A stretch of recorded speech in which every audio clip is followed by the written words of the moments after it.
Hey guys, সকলকে জানাই শুভ নববর্ষের আন্তরিক প্রীতি ও শুভেচ্ছা। বড়দেরকে আমার প্রণাম আর ছোটদেরকে অফুরন্ত ভালোবাসা।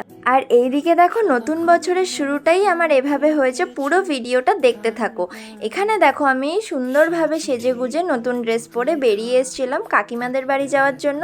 আর আজকে ছিল কাকুর বার্থডে, তো সেই কারণেই ওখানে আমি চলে গেছিলাম। তো অ্যাকচুয়াল যার বার্থডে তার সাথেই দেখা হয়নি। এখানে গিয়ে দেখলাম ওরা সবাই খেতে বসে গেছে।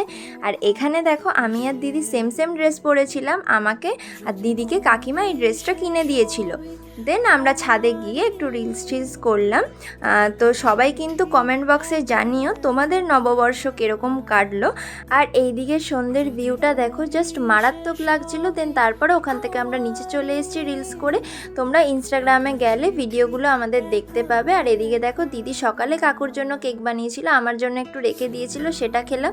আর ম্যাগি ট্যাগি এখানে বানিয়ে নিয়েছিলাম, সবাই একসাথে বসে খেয়ে নিলাম। ব্যাস চলে এসছে বাড়ি আসার পালা। ভীষণ মনটা খারাপ হয়ে গেছিলো, যেমনটা প্রতিবারই হয়। এর আগের ভিডিওতেও তো তোমরা দেখেছো। তো ভীষণ মনটা খারাপ লাগছিলো। যাই হোক, আমরা বেরিয়ে এসেছি। আর এখানে দেখো, পাশাপাশি যাচ্ছিলাম আমরা দুজন ভিডিও করতে করতে। অ্যাকচুয়াল দিদিও ভিডিও বানায়, মানে ইউটিউবে, আর আমিও বানাই। তো সেইভাবে ক্লিপ নিচ্ছিলাম একসাথে যেতে যেতে। তারপরে দেখো, ওরা ওই দিক থেকে চলে গেছে, আমাকে ও ছাড়তে চলে আসছে আমাদের বাড়ির দিকে। তোমাদের নববর্ষ কীরকম কাটলো সেটা অবশ্যই জানিও, আর কার কটা নতুন ড্রেস হলো সেটাও জানিও। তো চলো, টাটা।